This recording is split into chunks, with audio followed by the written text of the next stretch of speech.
में गोस्वामी समाज के लोगों की पत्नियों ने बांके बिहारी कॉरिडोर के विरोध में ठाकुर जी से प्रार्थना की।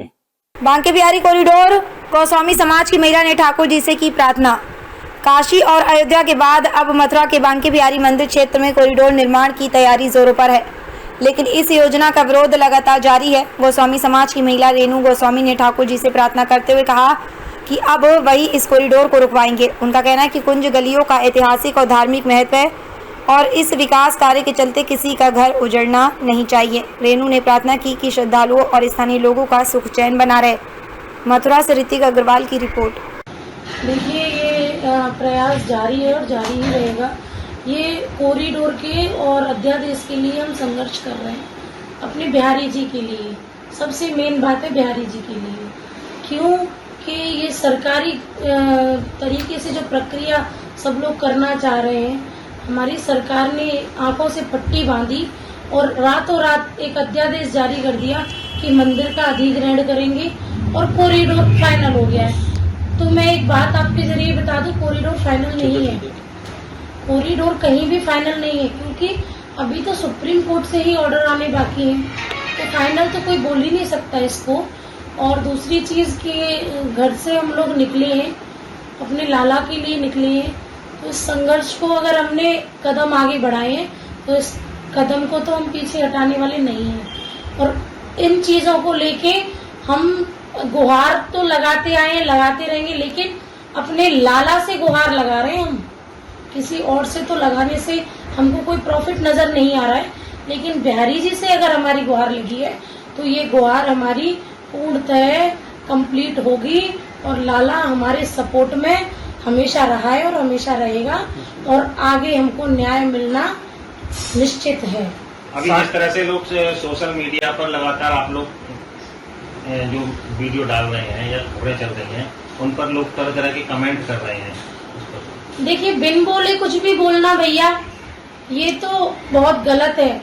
क्योंकि जो लोग बोलते हैं ना कमेंट्स में गलत गलत, तो पहले तो वो लोग ये जान लें कि जितनी भी महिलाएं वहाँ पे बिहारी जी के लिए बैठी हैं, वो सभी भक्ति और भाव से पूर्ण हैं। वहाँ पे कोई गेम नहीं हो रहा है, कोई खेल नहीं खेला जा रहा है जिसके लिए सबको ये है कि हाँ हम भी बैठेंगे, हम नहीं। उन सब के अंदर हमारे अंदर एक भाव है कि हमारे बिहारी जी कहीं हमसे दूर ना हो जाए, हमारा ब्रज हमसे ना छिन जाए, हमारे जो पुश्तैनी मकान है, जिन घरों में हम लोग ब्याह के आए हैं, जिन घरों से हमारी भावनाएं जुड़ी हैं, वो घर हमसे दूर ना हो जाए। तो सभी गलत बोलने से पहले एक चीज़ पे विचार जरूर करें कि आपके घरों में जो माताएं बहनें होती हैं ना, सभी ना अपने बच्चों से प्यार करती हैं। अगर उस बच्चे को उनसे छीन लिया जाएगा ना, तो सबसे पहले उस घर में महिला रोती है। तो लोग जो बोलते हैं ना कि अरे महिलाओं को आगे कर दिया, महिलाएं बिठा दी, अरे भैया जब लाला जा रहा है हमारा, तो महिलाएं सबसे पहले रोएंगी, क्योंकि महिलाओं का भाव इतना जुड़ा हुआ है। हम खुद अपना बोलते हैं, मैं खुद अपना बोलूंगी, किसी और का नहीं।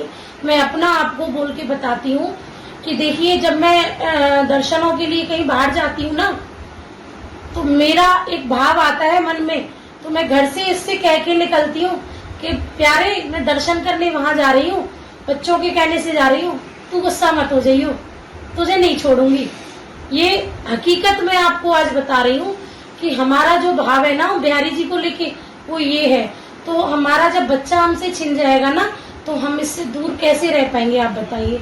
तो महिलाओं के बारे में गलत बोलने से पहले आप एक बार विचार कीजिए कि हम लोग भगवान से जुड़े हैं, बिहारी जी से जुड़े हैं, इनसे हमारी भावनाएं जुड़ी हैं, तो हमारे लिए सर्वोपरि वो है पहले। तो आप गलत मत बोले, ये चीज सही नहीं है। सरकार जिस तरह से लगातार कॉरिडोर और न्यास के गठन को लेकर प्रयास में लगी हुई है और आप लोग विरोध कर रहे हैं, क्या सरकार को किस तरह का सुझाव देंगे?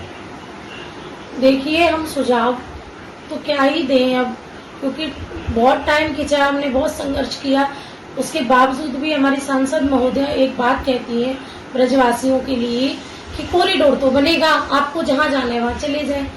तो सांसद महोदया जी, मैं यही विनती आपसे करूंगी कि इतने कटु वचन ना बोले कि ब्रजवासियों को तो बुरा लगे ही लगे। ये ब्रज का रखवाला, ये गिरिराज धरण बिहारी जी जो बैठा है ना, कि श्री जी जो बैठी है, इनको भी ये वचन कटु लगे और ये बुरा मान जाए और इस ब्रज क्षेत्र से हमको बाहर, तो खैर वो कभी नहीं होने देंगे, पर बाहर के लोगों को, आए हुए लोगों को कहीं वो बाहर ना कर दे। तो मैं यही विनती करना चाहूँगी कि आप ब्रजवासियों के संग, हम लोगों के संग ऐसा अन्याय ना करें। ये अन्याय ना धरती पे बहुत बड़ा वाला रूप ले सकता है। आगे क्या रणनीति रहेगी आपकी? हमारी कोई रणनीति नहीं है, कोई राजनीति नहीं है। हम केवल इतना ही चाहते हैं, कॉरिडोर ना बने और मंदिर को अधिग्रहण ना करें।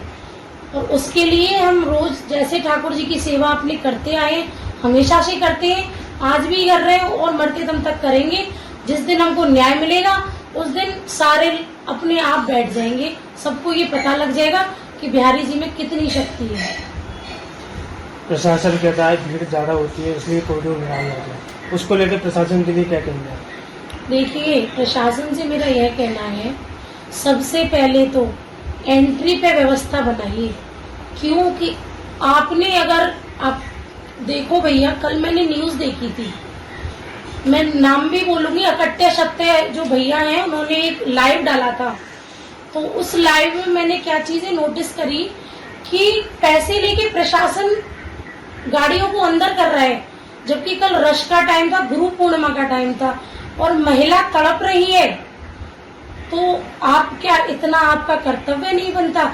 अगर आप प्रशासन से हो तो उस चीज को आप ना देख के, एक इंसानियत के नाते, सबसे पहला धर्म हमारा यह कहता है कि कोई इंसान हमारे आगे कष्ट में है, पीड़ा में है, तो आप पहले उसको देखिए। एक महिला इतनी बुरी तरह से तड़प रही थी, रो रही थी, सड़क पे पड़ी थी, लेकिन उसको किसी भी प्रशासन के द्वारा एक सपोर्ट नहीं दी गई कि आप उठिए, आपको हम हॉस्पिटल ले चले। केवल उनका ध्यान एक चीज में था, गाड़ियों को अंदर कैसे किया जाए। जब आप एंट्री से ही गाड़ियां इतनी अंदर करोगे तो भीड़ होना तो ऑब्वियसली होगा ही होगा, वो तो कोई नहीं रोक पाएगा अंदर से भीड़। तो आप पहले व्यवस्था एंट्री पे बनाएं, उसके बाद व्यवस्थाएं मंदिर में बनाएं। कॉरिडोर एक इसका इलाज नहीं है, इसका इलाज है केवल व्यवस्थाएं बनाना। उस व्यवस्था को बनाने में भी गोस्वामी समाज ने भी हमारे लिए यही बात कही है, आप यमुना पल्ली पार बना लीजिए, व्यवस्थाएं वहां भी बहुत अच्छे से हो जाएंगी।